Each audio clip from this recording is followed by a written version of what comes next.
करो बंद। नमस्ते विद्यार्थी मित्रों, गुड मॉर्निंग एवरीवन। आज हम इकाई नंबर 10 अंदाज अपना अपना इसका अभ्यास करेंगे। अंदाज अपना अपना यानी कि गुजराती में से પોતપોતાનું अनुमान। अनुमान એટલે પોતપોતાના વિચારો। દરેક વ્યક્તિના વિચારો અલગ અલગ હોય એમ અહીંયા જે આપેલા છે એના વિચારો अलग अलग रीते लोग विचारी सके छे एवी बात अहीं करवामां आवेली छे। इस इकाई में जो बात बताई गई है वह बात में सभी लोग के विचार अलग अलग होते हैं, ऐसी बात इस इकाई में बताई गई है। इसमें हम देखते हैं कि कोई भी परिस्थिति होती है, इसमें व्यक्ति का विचार अलग अलग प्रकार के होते हैं। किसी भी विषय के संबंध में तर्कपूर्ण सोचना या चिंतन करना, मनन करते हुए अपनी बात को प्रकट करना तार्किक चिंतन कहलाता है। तार्किक चिंतन वैज्ञानिक अभिगम पर आधारित व्यक्ति की सोच विचार करने की मानसिक प्रक्रिया है। इस मुक्त चिंतन में व्यक्ति अपने जीवन के अनुभव, मान्यताएं और दृष्टिकोण का उपयोग माहिती का पृथक्करण करने के लिए करता है और माहिती की सत्यता तक पहुंचकर निर्णय लेता है। प्रस्तुत इकाई में तार्किक चिंतन के बहुआयामी सोच का विकास विस्तार हो ऐसे वैविध्यपूर्ण कुछ अभ्यास रखे गए हैं। इसमें पहली बात है दिमागी दौड़। दिमागी दौड़ यानी कि मन के विचार जो है वह किस तरह का व्यक्ति का होता है, ऐसी बात इसमें बताई गई है कि दिमागी दौड़ यानी कि इसमें उसको गुजराती में क्या कहा जाता है, बुद्धिनी दौड़ ऐसा कहा जाता है। भावेश भाई वकील हैं, वह अपनी पत्नी लीना और पुत्र वज्र के साथ सूरत में रहते हैं। छोटे परिवार सुख का आधार होता है, उनका जीवन भी खुशहाल था। एक बार दीपावली की छुट्टियों में वे तीनों अंबाजी गए। 4 दिन बाद वापस आकर देखा तो चौंक गए यानी कि उसको विस्मय हुआ, आश्चर्यचकित हो गए। उन्होंने देखा कि घर के बाहर जो बगीचा है उसके पेड़ पौधे को कई फूल पत्ते झड़ गिर गए हैं। घर के अंदर जाकर देखा तो पूरा कमरा धूल से खराब हो गया था। दीवार पर की लीना और वज्र की तस्वीर भी नीचे गिर गई थी और टूट गई थी।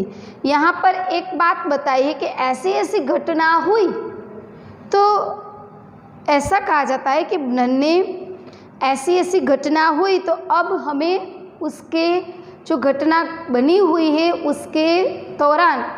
उसके दौरान हमें यहाँ पर कुछ बात पूछी गई है कि नन्हे मुन्ने बच्चों ऐसा क्यों होगा, वे समझ नहीं पाया। आप बड़े अक्लमंद हैं, आप ही उन्हें बताया, यानी कि जो बात बताई गई है उसका कारण क्या है वह अपने अपने अक्लमंद के यानी कि अपने अपने बुद्धि की अपने अपने दिमाग की सोच कर आप बताइए कि ऐसी घटना क्यों घटित हुई। तो यहाँ पर हम ऐसा कह सकते हैं कि भावेश भाई के घर की हालत को यानी कि घर में जो परिस्थितियाँ हुई उसे देखकर, घर की हालात को देखकर हम ऐसा कह सकते हैं, हमें ऐसा लगता है कि बाहर जोर की आंधी आई होगी, यानी कि बहुत पवन आई होगी, आंधी आई होगी और वेंटिलेशन से हवा के साथ धूल भी घर में आई होगी, यानी कि बारी के ऊपर जो जगह होती है उसे क्या कहा जाता है, वेंटिलेशन कहा जाता है। उसमें से आंधी यानी कि पवन अंदर आया होगा, इसलिए ऐसा हुआ होगा। भूकंप का हल्का झटका आया होगा, खिड़की खुली रह गई होगी, दरवाज़ा खुला रह गया होगा, चोर आया होगा और जल्दबाजी में कुछ चुरा कर चला गया होगा। बड़े चूहों ने अंदर घुसकर शरारत की होगी। यानी कि इतनी बात, यानी कि जो घटना बताई है हमें, इस घटना से हमें कितने सारे विचार आए। आंधी आई होगी, चोर आया होगा, कोई चूहा घुस गया होगा, अलग अलग, यानी कि तुंडे तुंडे मति भिन्ना, सभी व्यक्ति के मन में जो भी विचार आया होगा वही विचार यहाँ पर बताया, यानी कि उस घटना के मुताबिक इस घटना जो घटी है उसमें से सभी लोगों को अलग अलग प्रकार के विचार आए होंगे कि यह होने की वजह इतनी है, इसलिए ऐसा बना होगा, ऐसी घटना घटित हुई होगी। अब हम आगे देखते हैं। परेश भाई किसान हैं, उनकी पत्नी हीरा बहन नर्स हैं। एक दिन सुबह सुबह हिरल बहन ने पानी के नल के नीचे जल्दबाजी यानी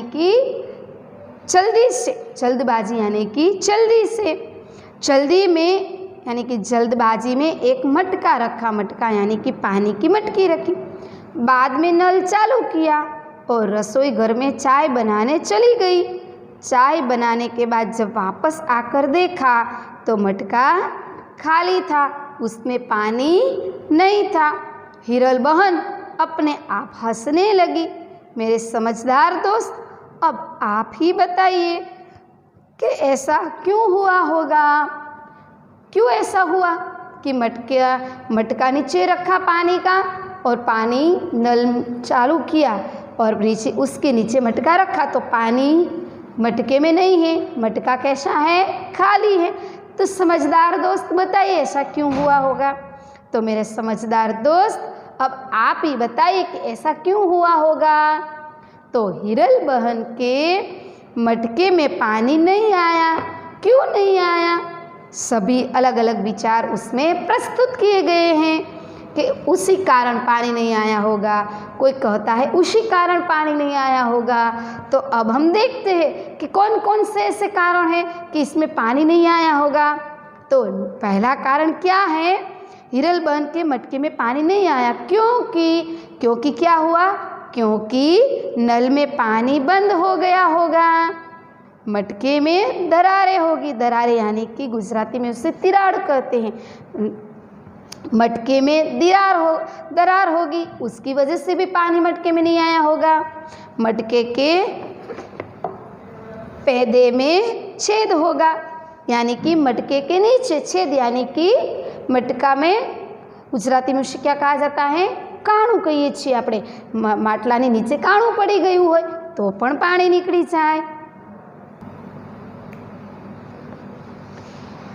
मटके में दरारें होगी, मटकी के पैर में छेद होगा, मटका ठीक नल के नीचे नहीं रखा होगा, मटके पर गलती से ढक्कन रख दिया होगा, मटका उल्टा रखा होगा। यानी कि विद्यार्थी मित्रों, हम देखते हैं कि यहाँ पर मटके में पानी नहीं आया, यानी कि मटका पूरा खाली है, उसमें पानी भरने के लिए नीचे रखा था नल के नीचे, फिर भी पानी नहीं आया।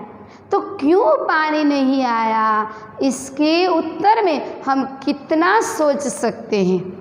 नल चालू नहीं किया होगा, मटका उल्टा रखा होगा, मटके में छेद होगा, मटके में दरारें होगी, मटके में ढक्कन रखा होगा। यानी कि अंदाज अपना सभी लोग अपने अंदाज से इस बारे में विचार कर सकते हैं। इसलिए इस इकाई का नाम ही ऐसा दिया गया है कि अंदाज अपना। कोई एक विषय के बारे में सभी लोग अलग अलग प्रकार के विचार करते हैं, अलग अलग विचार अपने प्रस्तुत यहाँ पर किए गए हैं। तो अब हम आगे देखते हैं दिमागी दौड़ में कि सेजल 2 गमले लाई, उनमें तुलसी के पौधे थे। इन दोनों पौधे लंबाई चौड़ाई और ऊंचाई में एक समान थे। 1 महीने के बाद दूसरे गमले का पौधा बड़ा हो गया, जबकि पहले गमले का पौधा अब इतना ही था जितना 1 महीने पहले। मेरे भोले भोले फैजाबाद दोस्त, ऐसा क्यों हुआ होगा? आप ही बताइए। सेजल 2 गमले लाई, 2 कुंडे लाई, उसमें एक में तुलसी के पौधे थे और दूसरे गमले में एक जो तुलसी वाला पौधा था। दोनों पौधे लंबाई चौड़ाई ऊंचाई में समान थे, दोनों पौधा जो था वो समान था। 1 महीने के बाद दूसरे गमले का पौधा बड़ा हो गया और पहले गमले का पौधा जब जितना वह लाया था इतना ही रहा। क्यों ऐसा हुआ होगा? सेजल के पहले गमले का पौधा नहीं बढ़ा। क्यों नहीं बढ़ा? क्योंकि वह गमले का पौधा जो था वह प्लास्टिक का या नकली होगा, इसमें पानी की कमी रही होगी, उसे ज़रूरी हवा और प्रकाश नहीं मिले होंगे, किसी ने पौधे को काट दिया होगा, पौधे के गमले से मिट्टी निकाल दी गई होगी, गमले में उचित खाद नहीं डाले होंगे, यानी कि गमला नहीं आगे बढ़ा, यानी कि गमला नहीं बड़ा हुआ। तो उसमें से सभी लोग का विचार कैसा आया? अलग अलग आया।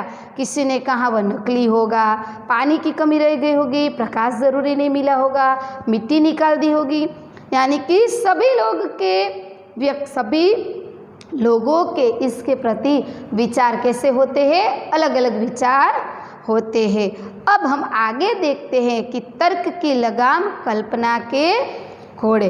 क्या बताया है? तर्क की लगाम कल्पना के घोड़े, यानी कि तर्कनी लगाम कल्पनाना घोड़ा। कल्पनाना घोड़ा એટલે કે વિચારોના અલગ અલગ વ્યક્તિએ અલગ અલગ વિચાર જે કરે છે એને કલ્પનાનો ઘોડો કહી શકાય।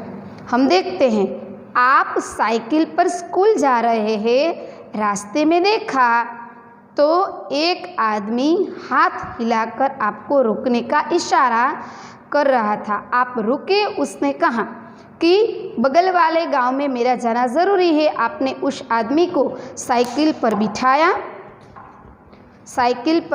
बिठाया और पास वाले गांव तक पहुंचाया। वहां जाकर आपको पता चला कि वहां एक जादूगर का कार्यक्रम होने वाला है और वह आदमी उसका सहायक है।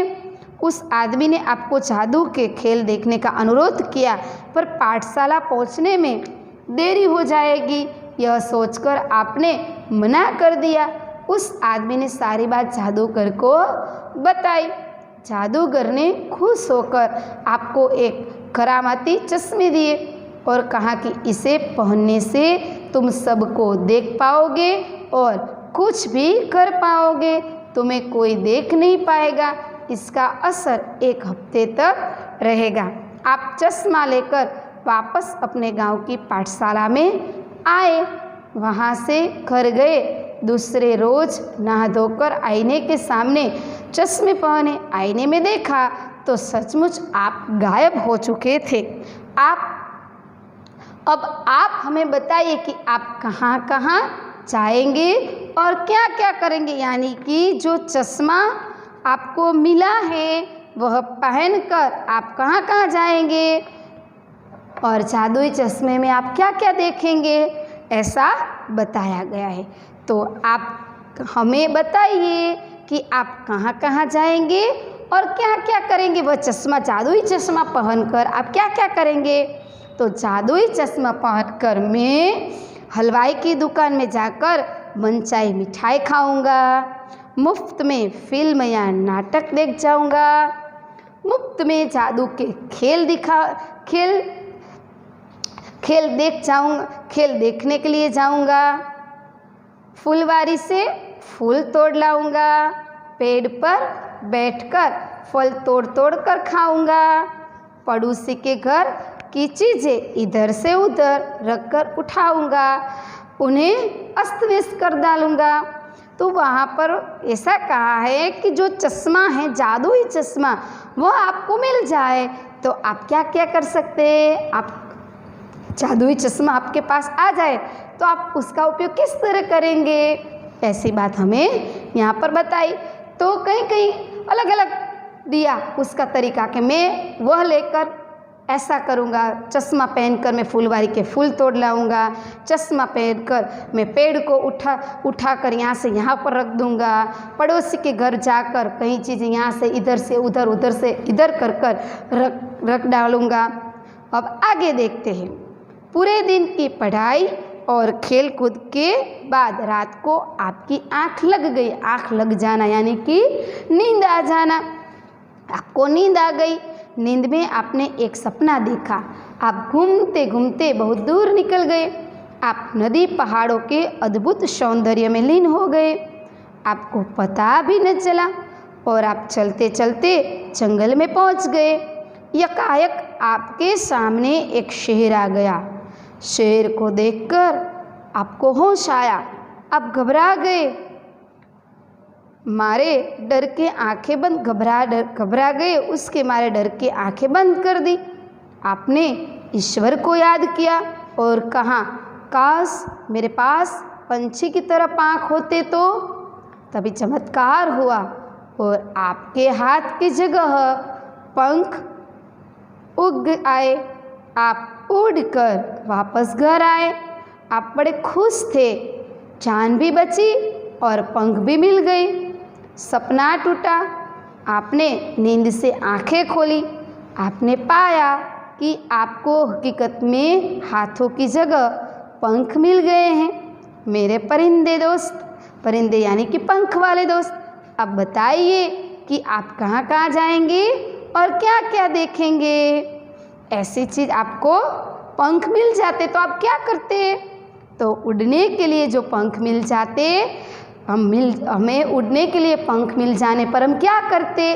तो हम ऐसा करते कि मैं आसमान में बादल के पास जाकर उन्हें देखूंगा, मैं पक्षियों से मित्रता करूंगा, मैं पक्षियों के साथ उड़ने की शर्त लगाऊंगा, मैं उड़कर बाजार से चीज़ें ले आऊंगा, मैं उड़कर बाजार से चीज़ें ले आऊंगा, मैं पेड़ों पर बैठकर फल तोड़कर खाऊंगा, मैं पहाड़ों पर जाकर आनंद मनाऊंगा, मैं दूर रहने वाले मित्रों के घर जल्दी पहुंच जाऊंगा, मैं जंगल में जाकर शेरों तथा बाघों को नज़दीक से देखूंगा। यानी कि आपको पंख मिल जाए तो आप क्या क्या कर सकते हैं। ऐसे यहाँ पर सबके अलग अलग विचार है। कोई कहता है मैं पंख मिलने पर बादल को देखूंगा, कोई कहता है मैं पक्षी को देखूंगा, कोई कहता है मैं जंगल में जाकर शेर और बाघ को नज़दीक से देखूंगा। यानी कि सभी के मन में अपने अंदाज अलग अलग होते हैं, अपने विचार अलग अलग होते हैं। इस विचार को यहाँ पर अलग अलग विचार बताए गए हैं। अब हम आगे देखते हैं। इस बार आपकी मज़ेदार और अनोखी कसौटी होने वाली है। एक बड़ा जहाज आपको निर्जन द्वीप पर ले जाने वाला है। वहाँ केवल मिट्टी, कंकड़, पत्थर, पहाड़ और समुद्री पानी है। मेरे बुद्धिमान दोस्त, वहाँ एक हफ्ते तक सुख चैन से रहने के लिए आप अपने साथ क्या क्या ले जाएंगे उसकी सूची बनाइए। यानी कि आपको सुख चैन से रहने के लिए द्वीप पर बेट पर जाकर आप क्या क्या करेंगे। सुख चैन से जीने के लिए आपको क्या क्या चीज़ें ले जानी पड़ेगी। समुद्र पर द्वीप पर जाने की बात है तो क्या क्या ले जाएंगे? तो काफ़ी कपड़े ले जाएंगे, खाने पीने की चीज़ ले जाएंगे, खाने पीने के लिए बिस्कुट, पॉपकॉर्न, सेब आदि सूखे खाद्य पदार्थ ले जाएंगे। बादाम, काजू, अंजीर, फल आदि मेवा भी ले जाएंगे। एक स्टोव भी ले जाएंगे, उस पर खाना बनाने के लिए हम कुकर, आटा, दाल, चावल, मसाले आदि ले जाएंगे। एक हफ्ते तक चले उतना पानी और एक हफ्ते तक चले इतना पानी का उसका साथ में पीने का पानी भी ले जाएंगे। हम क्रिकेट का सामान, कैरम, शतरंज, फुटबॉल और टेनिस भी खेलने के लिए ले जाएंगे। पढ़ने के लिए रोचक और ज्ञानवर्धक पुस्तक ले जाएंगे। एक कॉपी ले जाएंगे जिसमें उस द्वीप पर मिलने वाली वनस्पतियाँ, वहाँ के पक्षियों, प्राणियों के बारे में जानकारी जो हमें मिलेगी वह उसमें हम लिखेंगे। उसे लिखने के लिए हम क्या ले जाएंगे? कॉपी ले जाएंगे। कॉपी यानी कि नोटबुक ले जाएंगे। रक्षा के लिए एक छोटी बंदूक भी ले जाएंगे। तो द्वीप पर जाने के लिए हम कितनी सारी चीज़ ले जाएंगे उसकी सूची यानी कि उसकी हम यादी बनाएंगे। अब हम आगे देखते हैं। मैं क्यों मानूं? कुछ विज्ञापन यानी कि जाहिरात, कुछ विज्ञापन में प्रकाशित खास विधानों को गौर से पढ़िए और उस पर वाद विवाद कीजिए, यानी कि जो जायरात दी गई होती है उसमें यहाँ पर वाद विवाद उसमें यहाँ पर जो विधान दिए गए हैं उसमें वाद विवाद यानी कि उस विधान के बारे में चर्चा करनी है। हमें सभी के अपने अपने विचार पर यहाँ पर देखना है, वह हम देखते हैं। अब नए पैक में शौक बड़ी चीज़ है, पहले इस्तेमाल करें फिर विश्वास करें। किसी भी टीवी पर जाहिरात आती है, विज्ञापन को क्या कहा जाता है? जाहिरात कही जाती है। तो जो विज्ञापन दिए जाते हैं उसमें क्या होता है? अब नए पैक में कोई भी चीज़ हो तो हम उस चीज़ की जाहिरात आती है तो उसमें क्या कहा जाता है? इस नए पैक में शौक बड़ी चीज़, ऐसे यहाँ पर विधानों दी गई है और विधान के बारे में हमें वाद विवाद यानी कि चर्चा करनी है। अब नए पैक में शौक बड़ी चीज़ें, पहले इस्तेमाल करें फिर विश्वास करें। यहाँ पेट्रोल ही नहीं विश्वास भी मिलता है। हम सिर्फ गहने ही नहीं बनाते, रिश्ते भी बनाते हैं। पकाते हैं रसोई, परोसते हैं प्यार। हम देखते हैं ऐसी बात कई विज्ञापन पर, टीवी में भी टेलीविज़न में हम देखते हैं कि ऐसी बात जाहिरात में आती हैं। तो अब नए पैक में तो यानी कि हम खरीदेंगे, क्योंकि अब नया पैक कैसा है? आकर्षक है, इसलिए हम उसे खरीदना चाहेंगे। नया पैक कैसा है? टिकाऊ है, इसलिए हम उसे खरीदना चाहेंगे। वस्तु का दाम भी पहले से कम है, वस्तु की गुणवत्ता भी सुधार हुआ है।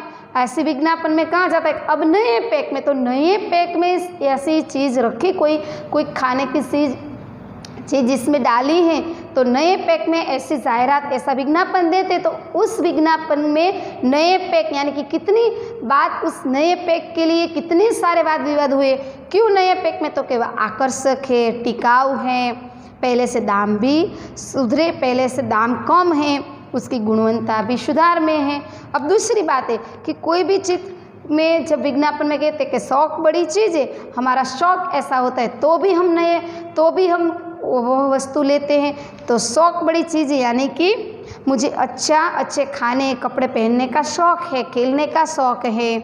हम जिंदा दिली आदमी की पहचान से जीना चाहते हैं। शौक़ पूरा करने के लिए हम जिंदगी में मज़े ही मज़े लेते हैं। इसकी वजह से हम कोई चीज़ को खरीद सकते हैं। पहले इस्तेमाल करें फिर विश्वास करें, ऐसा भी कहा जाता है। तो ऐसा कहा जाता है तो इसमें इस्तेमाल करने पर तो हम किसी भी चीज़ को हम पहले इस्तेमाल करेंगे, उपयोग करेंगे, तभी हमें पता चलेगा कि वह विश्वास पात्र है कि नहीं। विश्वास होगा तो अच्छी बिक्री होगी तो ही इस विज्ञापन का लाभ मिलेगा। यहाँ पेट्रोल ही नहीं विश्वास भी मिलता है, यानी कि वो जो विज्ञापन में जो बात बोलते हैं उस बात में सभी लोग के अलग अलग विचार होते हैं कि कोई उस बात को लेकर उसके विचार क्या है। कोई भी व्यक्ति का इस बात को लेकर अपने विचार क्या हो सकता है, सभी का अंदाज क्या हो सकता है। आजकल हर चीज़ मिलावटी होती है, यहाँ पेट्रोल में मिलावट नहीं की जाती, इसलिए ऐसा किया गया है कि यहाँ पेट्रोल ही नहीं पर विश्वास भी मिलता है। हम सिर्फ गहने नहीं बनाते पर रिश्ते भी बनाते हैं। हम कोई सुनार की दुकान पर जाते हैं तो देखते हैं कि वहाँ पर हम गहने नहीं बनाते, रिश्ते भी बनाते हैं, ऐसा लिखा होता है। एक ही जगह गहने बनाने वाले से एक दूसरे से अच्छी जान पहचान हो जाती है, परस्पर विश्वास बढ़ता है, पैसों के लेन देन से सहूलियत रहती है, गहरी मित्रता भी हो सकती है। पकाते हैं रसोई, परोसते हैं प्यार। हाँ, हम स्वादिष्ट पौष्टिक भोजन के लिए वहाँ जाते हैं। एक बार खाकर देखिए तो हमारे यहाँ का रुचिकर भोजन के स्वाद के साथ हमारी आत्मीयता का भी अनुभव करें। हमारे यहाँ पर व्यंजन मिलेगा वह प्यार के रस में भी व्यंजन यानी कि खाने की चीज़। हमारे यहाँ पर जो खाने की अच्छी चीज़ जो मिलेगी उसके साथ हम प्यार भी परोसेंगे। हम हमारे इस व्यंजन में उसके साथ हमारा प्यारा रस भी होगा। तो विद्यार्थी मित्रों, यहाँ पर हमने देखा कि अंदाज अपना अपना यानी कि किसी भी बात को लेकर सभी व्यक्ति के विचार कोई भी बात को लेकर अलग अलग होते हैं, इसलिए इस इकाई का नाम है अंदाज अपना अपना। तो विद्यार्थी मित्रों, यहाँ पर आज हम हमारे हिंदी विषय का संपूर्ण कोर्स पूर्ण करते हैं।